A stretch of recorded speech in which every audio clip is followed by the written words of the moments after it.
The call came in just after 3:12 a.m., a warehouse blaze on the south side, 4 units dispatched. Captain Nina Foster had already been up, reviewing tomorrow's rotation. She didn't flinch at the alarm. In 20 years, her instincts had learned to beat the siren. She pulled on her gear in silence, boots thudding across the bay floor as engines roared awake. Nina was the first one in the truck, riding shotgun next to a rookie who still tied his straps too slow. "Buckle down," she said, not looking. "This one's going to test you." They arrived to smoke, bleeding into the dawn. The fire danced violently, hot, unstable, stubborn. Nina moved like water, through smoke, over beams, issuing orders through a cracked radio. "Third floor's compromised. Get them down now." Her voice didn't tremble, not even when the floor groaned beneath her boots. When the final flare died and helmets came off, she was soaked in ash, exhausted but unshaken. She debriefed like always, efficient, thorough, steel-spined. But later, in the locker room, she found the memo. Folded once, slipped in her mailbox from Chief Warren. Recommending temporary reassignment, effective immediately. No explanation, no warning, just words cold enough to burn. She stared at it for 3 full minutes, unmoving. Then quietly, she folded it again. The door opened behind her. Warren walked in like nothing was wrong. "It's nothing personal," he said, not meeting her eyes. "Just routine rotation." She nodded once. "Funny timing." He shrugged. "Maybe take a breather. Let the younger guys stretch their legs." She didn't argue.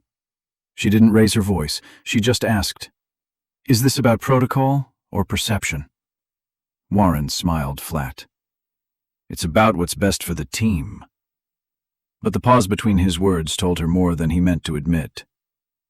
That night, Nina sat in her car for a long time, watching the station's lights flicker behind her windshield. She thought about the fire, about the way she'd moved inside it, decisive, grounded, alive. She hadn't made a mistake. No one had questioned her on scene. And yet, there was that paper, that message, that shift in air, the kind of silence you recognize too late, the kind that doesn't need to say you're not wanted. It just moves you aside. She opened her glove box, pulled out her phone, pressed record. No speech, no anger, just evidence. A record of time, of treatment, of the quiet edge she'd been pushed toward. It wasn't about revenge. It was about proof. And Nina Foster wasn't going to disappear quietly. Not after all the fires she'd put out. Not after all the smoke she'd already breathed. By morning, the station buzzed with a new rotation list. Nina's name had vanished from the A-crew roster. It didn't come with a meeting or handshake, just a printout pinned to the board like it had always been that way. She stared at it. No one said anything. The new guy, Morales, took her spot. Warren walked past like it was routine, like leadership meant pushing things under rugs. Nina didn't fight it. Not there, not then. She signed the duty change, collected her gear, and moved across town to Station 4. Station 4 wasn't built for people like her. The rhythm was slower, the crew looser, the energy off. The guys didn't speak much at first, not rudely, just with that strange stiffness that settles when people are told not to ask questions. She knew that kind of silence.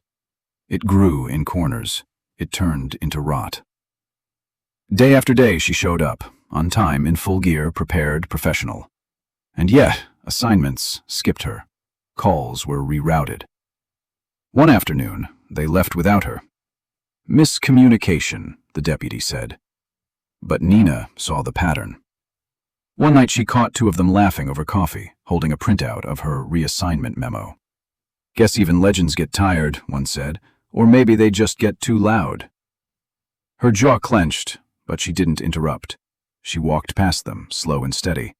Let them sit with it, let the silence be her mirror.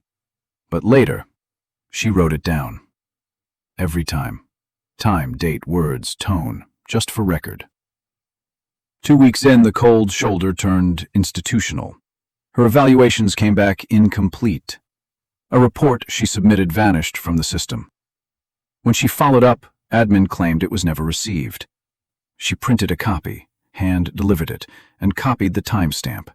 She was not going to be erased by negligence or by design. When she sat down with HR, the rep smiled too quickly. "We're reviewing everything," they said. "These things take time." She nodded. "So does fire," she replied. The rep blinked. Nina stood and left. She wasn't chasing approval. She was documenting erosion. Later that evening, she called a friend, retired battalion chief, someone who owed her nothing but respected her history. "They're freezing you out," he said flatly. Soft retaliation. Classic play. Nina didn't flinch. "Then we turned the heat up."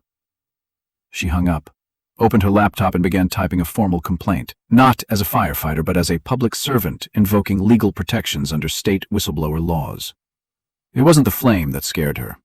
It was how long the smoke had gone unnoticed. She saved the footage from that call, stored the crew comms, and backed up every report to her personal drive. If they were building a case against her, they'd find she was building one too, with dates, with facts. 2 days after filing the complaint, Nina was called in for a meeting, not with HR, but with the city's legal counsel. The room was sterile, lit by cold fluorescence, a notepad and recorder placed on the table before she even sat down. "We just want your perspective," the attorney said. But Nina knew better. She spoke clearly, detailed her reassignment, the behavioral shifts, missing documents, and clipped evaluations. She named dates, described faces, and quoted remarks word for word. When they asked for clarity, she handed over the file she had built herself. Outside, things were shifting. Whispers about Station 4, Warren, and what happened after the warehouse fire floated through the department. A lieutenant from Station 7 messaged her, "You're not crazy. We've seen it too." A retired captain offered a statement. An old friend called just to say thank you. Her complaint triggered an internal review. Warren changed his tone, stopped eye contact, delegated evaluations, copied legal into basic replies. Nina was ready. She archived emails, memos, radio logs, and every shift summary with timestamps verified offline. Her lawyer, Carter, met her weekly. "You've got a strong case," she said. Nina didn't smile. She kept moving. The city tried optics. A press release drafted but unpublished, a new inclusion officer introduced, a diversity audit announced. Nina didn't want gestures. She wanted accountability. Not in headlines, in records, in hearings, if necessary under oath. Off duty, she stood outside Station 1, watching the engine return. Her name was faint on the door. A rookie stepped out, saw her, and froze. "You're Captain Foster," he said. "Used to be," she replied. "They talk about you. Good or bad? Real." Later, in her car, she didn't cry. She reviewed her notes. Inside were months of silence, documented, dated, proof of erosion. If they built a wall, she built a case. And she was not blinking first. When the hearing date arrived, Nina walked into the courthouse alone. No uniform, just a sharp black suit and a folder full of records. Carter met her in the hallway. "They'll press the timeline," she said. "Then we make it airtight," Nina replied. The room wasn't full. A few officials, a clerk, and one department rep who didn't meet her eyes. At the center, Nina sat down, opened the folder, waited, focused. The public record was open, and she was ready to speak. The courtroom was quiet, not silent from boredom, but in that heavy way that meant people were listening. When Nina spoke, she didn't raise her voice. She didn't need to. Her words were measured, each detail a brick in a wall built from patience and proof. She walked the judge through her reassignment, her sidelining, her documentation. Her tone never wavered. She answered every question. Her testimony was clear and steady, not bitter, not defensive, just truth. Then came the playback. Emails, memos, silences in the comms, logs that showed her assignments vanish. Then her closing words. "They tried to erase me, so I wrote it down instead." During cross-examination, Warren's lawyer pressed harder. "Isn't it possible you misunderstood leadership decisions?" "No." "Could your emotional response have clouded objectivity?" "My records are dated. Facts aren't emotions." Were you told directly you were being punished? No, I didn't need to be. I was moved. I was replaced. The attorney looked uneasy. The court recessed for 1 hour. When they returned, the verdict was delivered.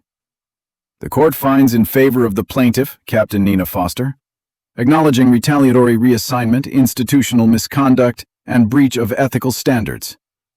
Her record would be reinstated, a formal review launched, a monetary settlement approved. But more than that, her experience would now sit in public record. Silence hadn't protected her. Domination had. She nodded and left. Reporters waited outside. She didn't speak. Carter turned and said, "You gave people a map." Back at Station 4, Nina returned to her locker. Some crew members stood up. Some lowered their gaze. No one spoke ill. One whispered, "Welcome back." She nodded, put on her gear. 2 weeks later, she addressed a room full of new recruits. No notes, no slideshow. "You think respect comes from your title? It doesn't," she began. "It comes from what you do when no one's watching." She paused. "When they tried to silence me, I wrote everything down. I didn't scream, I stood. I didn't accuse, I proved. And when I stood in court, I didn't stand alone. I stood for every one of you who ever feared you'd be next." She closed her folder. "Earn your badge. Don't just wear it." The room was silent, but not out of fear, out of understanding.